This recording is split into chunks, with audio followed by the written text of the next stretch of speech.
2016 में जब stranger things का सीजन 1 निकला था, तब ये इतना बड़ा ब्लॉकबस्टर साबित हुआ कि नेटफ्लिक्स का उस साल इस शो के वजह से 3.2 मिलियन सब्सक्राइबर्स इंक्रीज हुआ। यस, 3.2 मिलियन सब्सक्राइबर्स सिर्फ एक शो की वजह से। और देखा जाए तो उस 3.2 मिलियन में मैं भी एक था। तो क्लियर है, stranger things one of the biggest blockbuster shows है नेटफ्लिक्स का। इनफैक्ट ये शो द ओजी है, और होगा भी क्यों नहीं। ये शो है ही इतना इंटरेस्टिंग अपने पहले एपिसोड से ही। लेकिन यहाँ पहले एपिसोड या पहला सीजन का बात नहीं होगा, यहाँ बात करेंगे प्रीवियस सीजन यानी सीजन 3 के बारे में। और आपको एपिसोड वाइज याद दिलाऊंगा कि सीजन 3 में आखिर क्या क्या हुआ था, और कोशिश करूंगा कि सिर्फ इंपॉर्टेंट स्टफ्स आपको बताऊं सो दैट आपका रिवीजन भी हो जाए और आपका ज्यादा टाइम भी वेस्ट ना हो। लेकिन एक रिक्वेस्ट तो आप सबसे करूंगा कि भाई लोग प्लीज सब्सक्राइब कर लो यार, फ्री ही तो है।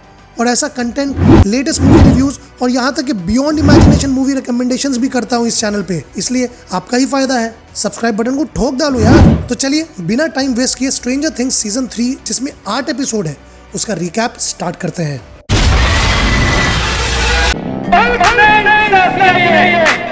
Don't angry me. रिश्ते में तो हम तुम्हारे बाप होते हैं।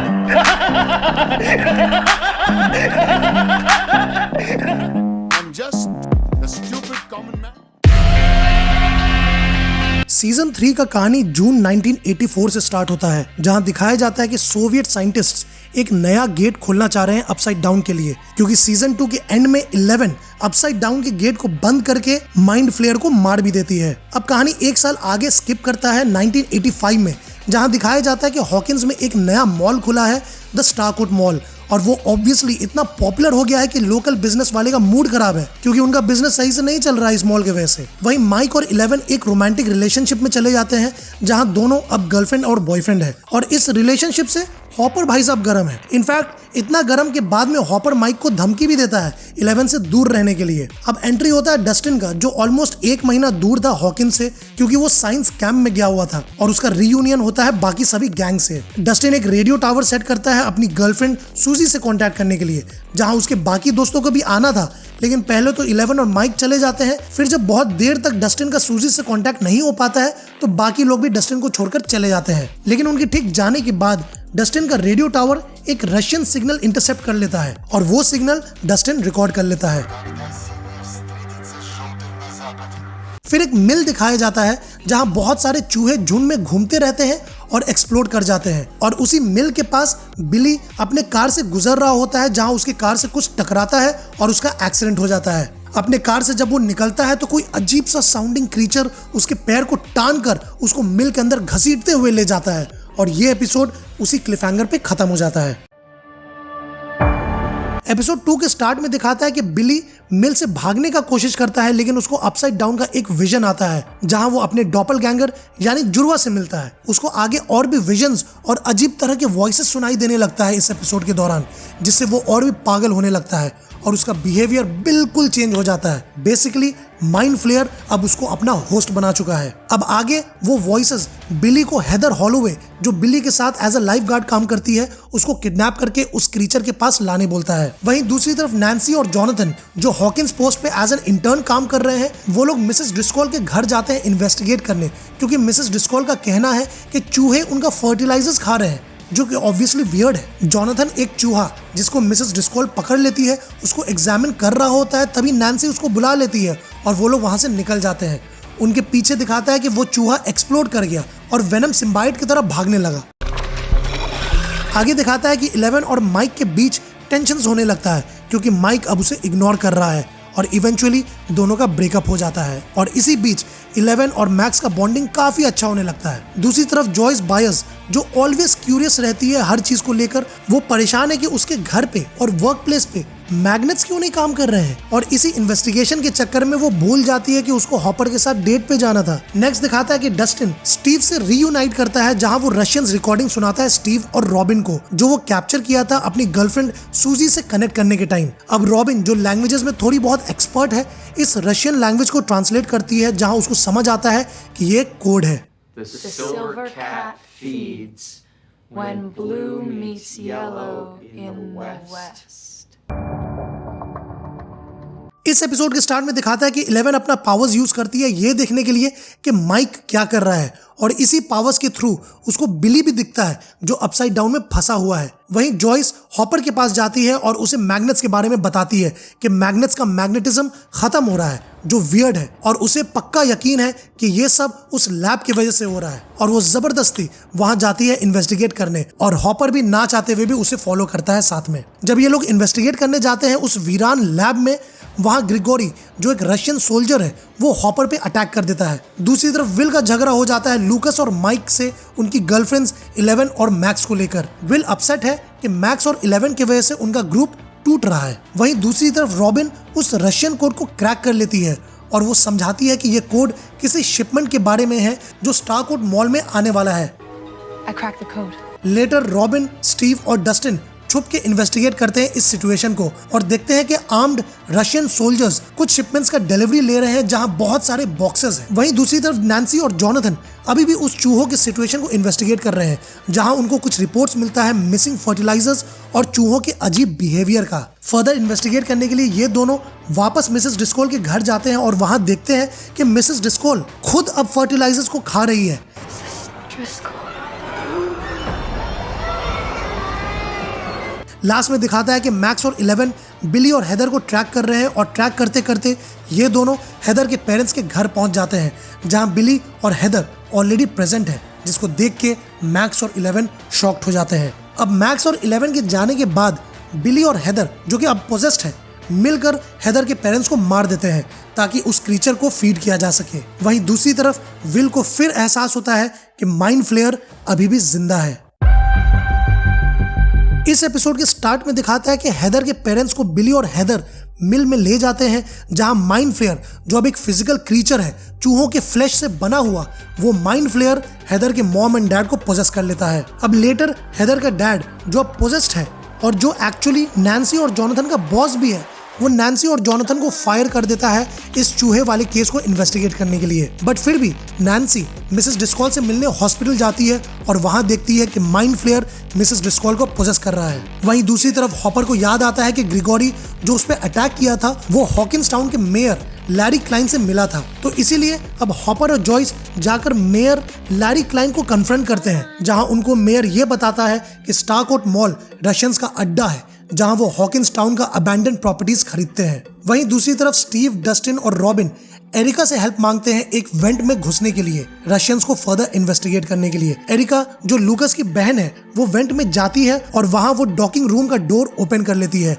जहां सारे बॉक्सेस रखे हुए थे। बॉक्सेस खोलने पे पता चलता है कि उसमें कुछ ग्रीन केमिकल है और ये भी पता चलता है कि वो भाई डॉकिंग रूम नहीं बल्कि एक एलिवेटर है जो मॉल के नीचे की तरफ जाता है और ये लोग उसी एलिवेटर में फंस जाते हैं। अब विल अपने गैंग को बताता है कि माइंड फ्लेयर अभी भी उससे थोड़ा बहुत कनेक्टेड है और ये भी समझाता है कि माइंड फ्लेयर को ऑपरेट करने के लिए उसे फिर से एक होस्ट की जरूरत है। तभी 11 को शक होता है कि शायद बिली जो अजीब तरह से बिहेव कर रहा है शायद वो अब माइंड फ्लेयर का होस्ट बना हुआ है। अब ये लोग प्लान बनाते हैं बिली को ट्रैप करने के लिए, लेकिन बिली निकल जाता है और ऑलमोस्ट सभी को मार देता है, लेकिन 11 अपना पावर्स यूज करके सबको बचा लेती है। वहीं लास्ट में दिखाता है कि बिली वापस मिल में चला गया जहां हॉकिंस टाउन के बहुत सारे लोग ऑलरेडी माइंड फ्लेयर से पोजेस्ड हैं।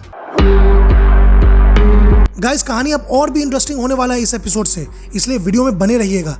इस एपिसोड के स्टार्ट में दिखाता है कि हॉपर और जॉयस एक अबैंडन्ड प्रॉपर्टी में जाते हैं सर्च करने के लिए जहां ये दोनों को एक हिडन लैब मिलता है। वहीं ग्रिगोरी फिर से आता है इनको मारने के लिए, लेकिन ये लोग बच के निकल जाते हैं और एक रशियन साइंटिस्ट एलेक्सी को भी पकड़ लेते हैं। दूसरी तरफ डस्टिन, स्टीव, रॉबिन और एरिका उस एलिवेटर के थ्रू उस रशियन लैब में पहुंच जाते हैं जहां वो रशियन सोल्जर से छुपकर कम्युनिकेशन रूम खोजने का कोशिश करते हैं जिससे वो बाहर कम्युनिकेट करके बाहर निकल सके। और इसी में वो लोग ये भी देखते हैं कि साइंटिस्ट अपसाइड डाउन का एक पोर्टल ओपन करने की कोशिश में लगे हुए हैं। वहीं हॉपर और जॉयस एलेक्सी को लेकर मुरे के पास जाते हैं क्योंकि वही एक बंदा है जिसको रशियन समझ में आता है, क्योंकि ये लोग एलेक्सी का कोई बात समझ नहीं पा रहे हैं सिंस उसे सिर्फ रशियन आता है। Это лысый.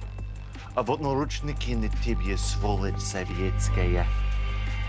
अब नैन्सी जब मिसेस डिस्कॉल को देखती है पोजेस होते हुए तो वो समझ जाती है कि माइंड फ्लेयर वापस आ गया है, तो वो जॉनथन के साथ विल, माइक, लूकस, 11 और मैक्स से मिलने जाती है और अपना सिचुएशन बताती है, जहां ये लोग ये भी थ्योरी बनाते हैं कि माइंड फ्लेयर सबको पोजेस करके एक आर्मी बना रहा है। अब ये पूरा ग्रुप मिसेस डिस्कॉल को देखने जाते हैं हॉस्पिटल में, बट वो वहां नहीं होती है। वहां नैन्सी और जॉनथन पे टॉम एंड ब्रूस अटैक करते हैं जो माइंड फ्लेयर से पोजेस्ड है, लेकिन नैन्सी और जॉनथन इन दोनों को मार देते हैं। लास्ट में दिखाता है कि इन दोनों के मरने के बाद ये लोग ठीक उन चूहों की तरह फट जाते हैं और इन दोनों का फ्लैश वापस मिलकर माइंड फ्लेयर में कन्वर्ट हो जाता है।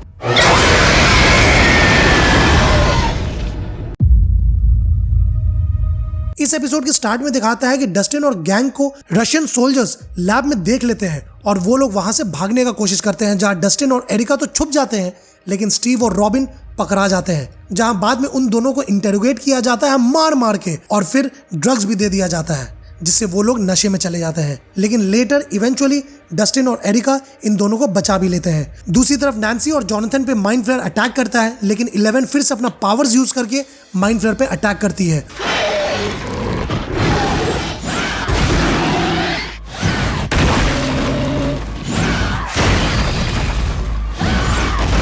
और माइंड फ्लेयर वापस मिल में चला जाता है। वहीं दूसरी तरफ हॉपर, जॉयस और मुरे मिलकर रशियन साइंटिस्ट एलेक्सी को इंटरोगेट कर रहे हैं, जहां एलेक्सी इनको बता देता है कि रशियंस अपसाइड डाउन का पोर्टल खोलने का कोशिश कर रहे हैं स्टारकोड मॉल के नीचे।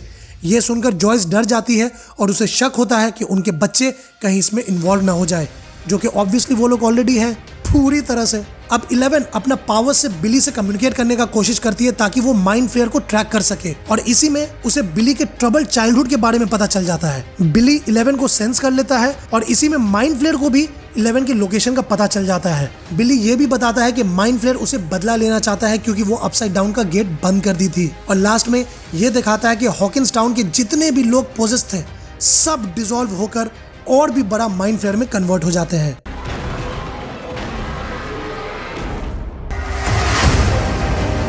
ये एपिसोड तो भाई बवाल है। एपिसोड के स्टार्ट में एक भयानक क्लैश होता है 11 और माइंड फ्लेयर के बीच, जहां माइंड फ्लेयर पूरे गैंग पे अटैक करता है और 11 सबको बचाने का कोशिश करती है और उसी में वो पूरी तरह से घायल हो जाती है। लेकिन वो सब वहां से भागने में कामयाब हो जाते हैं। वो लोग भागकर सुपरमार्केट में छुप जाते हैं, जहां 11 का थोड़ा मरहम पट्टी किया जाता है और ये लोग कुछ सप्लाईज भी लेते हैं। दूसरी तरफ एरिका, रॉबिन, डस्टिन और स्टीव उस लैब से एलिवेटर के थ्रू बाहर निकल जाते हैं और स्टारकोड के मूवी थिएटर में छुप जाते हैं। अब डस्टिन वॉकी टॉकी से माइक को कांटेक्ट करने का कोशिश करता है, लेकिन उसका बैटरी खत्म हो जाता है तो वो कांटेक्ट नहीं कर पाता है सही से। तो 11 अपना पावर्स यूज करती है डस्टिन को ट्रैक करने के लिए, और ट्रैक करने के बाद वो लोग सब स्टारकोड में मिल जाते हैं। इसी बीच स्टीव रॉबिन को प्रपोज करता है, लेकिन रॉबिन उसे बताती है कि उसे लड़के नहीं बल्कि लड़कियां पसंद है। वहीं दूसरी तरफ हॉपर और ग्रुप बच्चों को खोजने पार्क में जाते हैं, जहां मेयर क्लाइन इन लोगों को देख लेता है और वो रशियंस को इन्फॉर्म कर देता है। अब इससे ग्रिगोरी वहां भी पहुंच जाता है और एलेक्सी को गोली मार के मार देता है। हॉपर, जॉयस और मुरे वहां से भागने में कामयाब होते हैं और उन्हें ये भी पता चलता है कि रशियन सोल्जर्स सभी बच्चों को मॉल में खोज रहे हैं, तो ये लोग भी मॉल के लिए निकल जाते हैं। वहीं मॉल में रशियन सोल्जर्स डस्टिन और ग्रुप को खोज रहे हैं और वहीं पे 11 अपने पावर्स से रशियन सोल्जर्स को मार गिराती है और डस्टिन एंड टीम और 11 और टीम रीयूनाइट हो जाते हैं। लास्ट में दिखाता है कि 11 बुरी तरह इंजर्ड है और उसी वजह से वो कोलैप्स कर जाती है और उसके पैर में कुछ मूव कर रहा है, जो कि और कुछ नहीं माइंड फ्लेयर का एक छोटा सा टुकड़ा है।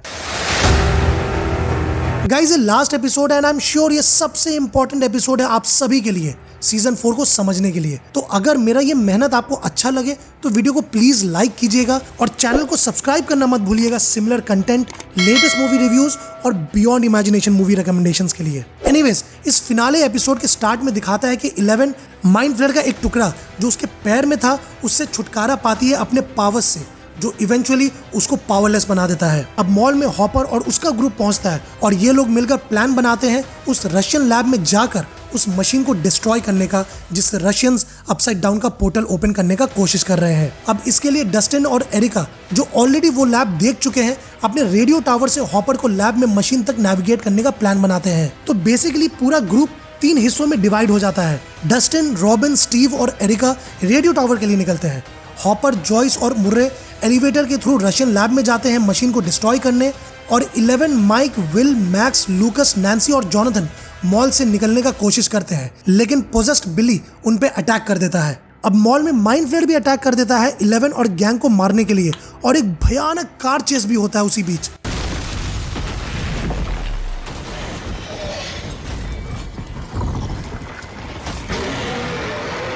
दूसरी तरफ हॉपर एक लॉकर खोल नहीं पा रहा है जिसके लिए एक कोड चाहिए जो कि बेसिकली प्लैंक्स कांस्टेंट है, जो एट दैट मोमेंट डस्टिन की मिस्टीरियस गर्लफ्रेंड सूजी को ही पता है। तो डस्टिन फिर से सूजी को कांटेक्ट करने का कोशिश करता है और फाइनली सूजी से उसका बात हो पाता है और हम लोग एज एन ऑडियंस भी सूजी को देख पाते हैं। और यहाँ पे जो सीन होता है वो देख के तो भाई मेरा हंस हंस के हालत खराब हो गया था। प्लैंक्स कांस्टेंट बताने के लिए सूजी डस्टिन को बोलती है गाना गाने, और अब आप सिचुएशन देखिए, यहाँ सूजी और डस्टिन गाना गा रहे हैं जो रेडियो के थ्रू सब सुन पा रहा है। और इसी सॉन्ग के बीच एक तरफ माइंड फ्लेयर स्टीव और गैंग को चेस कर रहा है, दूसरी तरफ हॉपर और गैंग लैब में फंसा हुआ है, और तीसरी तरफ बिली 11, माइक और मैक्स को चेस कर रहा है मॉल में।